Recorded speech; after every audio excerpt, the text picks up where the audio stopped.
action let's go 저 건물을 찾으러 Halo teman-teman, kami akan menjelaskan mengenai SDGs. Mari kita simak. Apa sih SDGs itu? SDGs adalah singkatan dari Sustainable Development Goals atau tujuan pembangunan berkelanjutan. SDGs disepakati oleh 193 negara, termasuk Indonesia, dalam sidang Majelis Umum PBB pada tanggal 25 September tahun 2015. Singkatnya, SDGs adalah pekerjaan rumah yang harus diselesaikan pada tahun 2030 agar manusia dan planet bumi ini hidup sejahtera. Artinya, ketika membangun ekonomi, kita harus memperhatikan juga bidang sosial, ekonomi, lingkungan, hukum, dan tata kelola. Pemerintah Indonesia pun menganggap hal ini penting. Buktinya, SDGs dijadikan salah satu sumber referensi pengembangan soal AKM. Tentunya tujuannya supaya para siswa di Indonesia siap jadi warga yang peduli dan berperan aktif. Tentunya SDGs ini memiliki tujuan. Mari kita bahas apa aja tujuan. Tujuan yang pertama yaitu tanpa kemiskinan. Kemiskinan yang dimaksud yaitu yang ekstrim, di mana masih saja ada warga yang belum mendapatkan fasilitas mendasar, seperti akses air bersih, sanitasi, transportasi, fasilitas kesehatan, dan pendidikan. Tujuan yang kedua yaitu tanpa kelaparan. Masalah kelaparan tidak hanya menyangkut penyediaan pangan, namun juga ketahanan pangan, perbaikan nutrisi, serta pertanian berkelanjutan. Permasalahan yang masih sering ditemui yaitu malnutrisi, stunting, defisiensi zat gizi mikro, dan obesitas. Tujuan yang ketiga yaitu kehidupan sehat dan sejahtera. Tujuan ini menyangkut angka kematian ibu dan bayi, resiko penyakit menular dan tidak, jumlah perokok, penyalahgunaan narkotika, dan kesiapan dalam menghadapi kondisi darurat kesehatan seperti pandemi. Yang keempat yaitu pendidikan berkualitas. Di Indonesia, permasalahan yang ada misalnya angka buta huruf yang masih tinggi di beberapa provinsi seperti Papua dan Nusa Tenggara Barat. Pendidikan untuk masyarakat difabel, masyarakat adat, dan tradisional, capaian AKM yang masih rendah, peningkatan sertifikasi guru. Tujuan yang kelima adalah kesetaraan gender. Pada poin ini, masalah yang dihadapi adalah tingginya pernikahan anak, kekerasan fisik dan seksual, program keluarga berencana, serta jumlah perempuan dalam kursi pemerintahan. Tujuan yang keenam yaitu air bersih dan sanitasi layak. Yang menjadi perhatian di sini adalah masalah kuantitas dan kualitas air 3T. Terlalu banyak, terlalu sedikit, dan terlalu kotor. Akses air bersih dan sanitasi layak, serta pemberdayaan sumber air yang tidak merusak danau, lahan kritis, dan daerah aliran sungai. Tujuan yang ketujuh yaitu energi bersih dan terjangkau. Di sini, solusi ingin ditemukan untuk daerah yang belum dijangkau listrik, serta pemanfaatan energi terbarukan seperti air, surya, panas bumi, dan bioenergi. Tujuan yang kedelapan yaitu pekerjaan yang layak dan pertumbuhan ekonomi. Akibat pandemi, kemiskinan dan pengangguran meningkat. Jumlah pekerjaan anak di bawah umur juga meningkat, serta menurunnya pendapatan UMKM dan akibatnya menurunnya juga pendapatan nasional.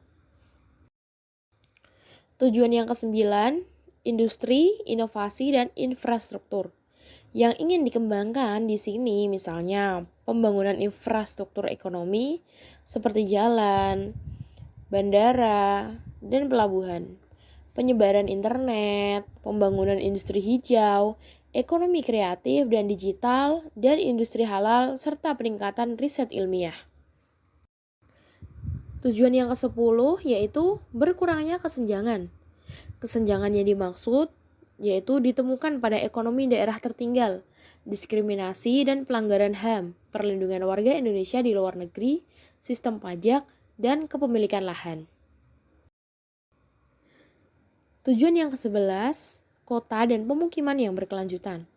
Di sini yang ingin diperbaiki yaitu ketersediaan rumah layak huni, jumlah sampah perkotaan, kawasan kumuh, transportasi, pembangunan pusat kota baru di luar Jawa, kota tangguh terhadap bencana, dan kota hijau. Tujuan yang selanjutnya yaitu yang ke-12, konsumsi dan produksi yang bertanggung jawab. Yang dimaksud dengan tindakan yang bertanggung jawab adalah pengelolaan sampah 3R, reduce, reuse, recycle, dan limbah. Pengurangan sampah plastik, pengembangan industri hijau, dan kebijakan subsidi energi fosil. Yang ke-13 yaitu penanganan perubahan iklim. Upaya yang dapat dilakukan pemerintah di sini adalah mendorong ekonomi hijau, sistem pengelolaan limbah, pengembalian fungsi hutan bakau, penggunaan energi terbarukan, serta pencegahan bencana banjir, kekeringan, dan kebakaran hutan. Tujuan yang ke-14 yaitu ekosistem lautan. Masalah pada lautan Indonesia misalnya wilayah pengelolaan perikanan, kawasan konservasi perairan, pemberantasan pencurian ikan, rehabilitasi habitat, dan ekosistem pesisir. Selanjutnya, tujuan ke-15 yaitu ekosistem daratan. Adapun pada masalah pada daratan termasuk hutan yang terus berkurang, hewan dan tumbuhan yang terancam punah, penebangan dan penambangan liar.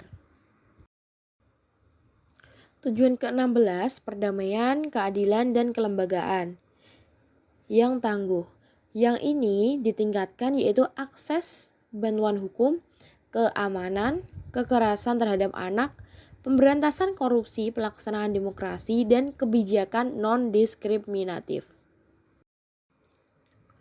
Tujuan yang terakhir yaitu ke-17, kemitraan untuk mencapai tujuan. Kemitraan yang diinginkan yaitu ditingkatkan kerjasama internasional serta antara pemerintah dengan swasta.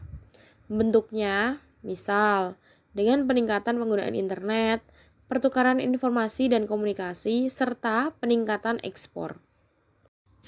Selanjutnya yaitu urgensi SDGs. Urgensi SDGs untuk dunia pendidikan yang berfokus pada quality education atau pendidikan yang berkualitas memiliki urgensi yang sangat besar dalam konteks pendidikan di seluruh dunia. Alasan mengapa SDGs sangat penting untuk dunia pendidikan yaitu akses universal ke pendidikan. Salah satu target SDGs adalah memastikan bahwa semua anak-anak di seluruh dunia, termasuk mereka yang berada dalam kondisi terpinggirkan atau di daerah terpencil, memiliki akses yang adil dan setara pada pendidikan yang berkualitas ini. Hal ini menjadi langkah penting dalam mengatasi kesenjangan pendidikan yang ada di berbagai negara. Selanjutnya yaitu untuk meningkatkan kualitas pendidikan ini. SDGs ini memiliki tujuan untuk meningkatkan kualitas pendidikan termasuk pendidikan inklusif dan bermutu, serta memastikan bahwa siswa memperoleh keterampilan yang relevan untuk kehidupan dan pekerjaan. Hal ini akan membantu mempersiapkan generasi muda dengan lebih baik untuk menghadapi tantangan yang ada di masa depan. Terima kasih, sekian dari kelompok kami. Apabila ada perkataan yang salah, saya mohon maaf. See you next time, teman-teman.